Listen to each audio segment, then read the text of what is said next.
For today's episode, I will be talking on the topic called Optimum Intensity. So what is Optimum Intensity in fitness and how it can be used for growth and for improvement? So in my last episode, I touched on the topic of the 4 basic building blocks of fitness, and they are exercise, food, rest, and mindset. Optimum intensity is basically how you can develop a program to ensure that these 4 areas are carefully taken care of and constantly improve in terms of quality. So before you establish an optimum intensity plan, it is good to first realize what's your goal. A goal can be whether you want to target at losing weight, gaining weight, or perhaps looking at adopting more mass and muscle in your body. Before you look at your goals, it is important to spend some quality time looking at your current body and also your current lifestyle. So by assessing your current body and lifestyle will give you more basis to developing a successful plan. So in assessing your current body, look at your metabolic rate, whether it is high metabolic rate that you have or is it a low metabolism you possess. So if you are a person with high metabolic rate, most of the time the calories you consume get burns out quickly and you find it difficult to put on weight. And if you have a low metabolic rate, it means that every time you eat, the calories get converted into fat quickly. That's where you experience a difficulty in losing weight.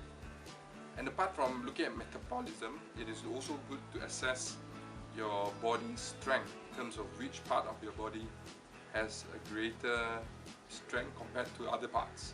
So you might have a strong upper back and a weaker lower back, or you may have a stronger pair of legs, a weaker pair of arms.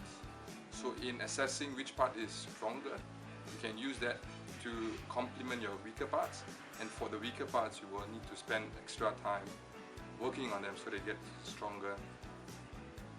So once assessment is done on your current body and also your lifestyle, you would then know how much time you can spend on building your fitness.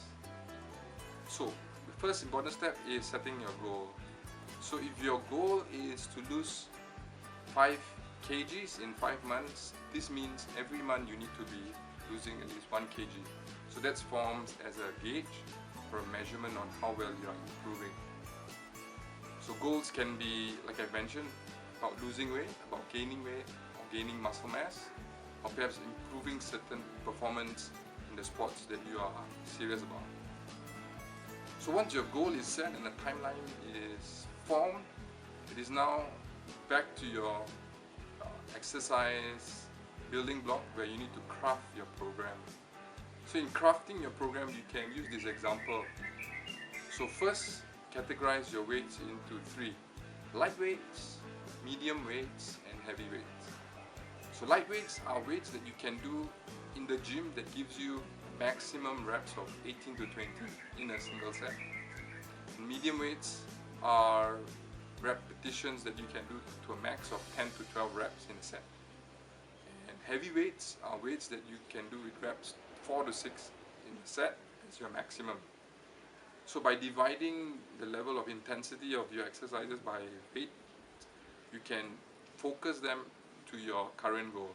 So if my goal is to lose weight, then I'll focus more on the light weights, have more reps done and more sets done. So light weights gives you the ability to lose fat more faster.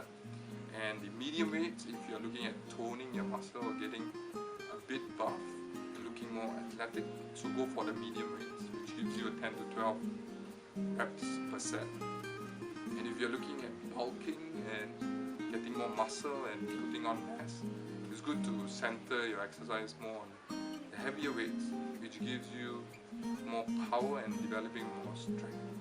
And that also means that you need to couple it with more nutrition and food intake to sustain those heavy workouts. Lastly, once you have composed your program, it it is good to measure them on a daily and weekly and monthly basis. So one specific measure which is always good to have is to measure your current weight, whether you're losing the weight you require week on week, or whether you're gaining the weight you require week on week based on your goal. And you can also use a BMI to measure your index, whether you're in the right category that you want to be, by measuring it against your height. Or you can measure the exercise performance that you are doing daily or weekly in the gym, whether you are improving in terms of strength, whether you're improving in terms of number of sets, the various exercises that you can already do. And of course there are also many more measures which you can incorporate in your program. So to summarize today's session, Optimum Intensity is all about improving the quality of your basic building blocks in fitness. So improving on the exercises you're doing, improving on the food nutrition that you're taking, improving on the rest that you're getting, in terms of mindset, improving on knowledge and insights that you are gaining. So if you like this video, continue to like and subscribe, and also check out my past videos that I've been doing on fitness. Till then, signing out. Goodbye.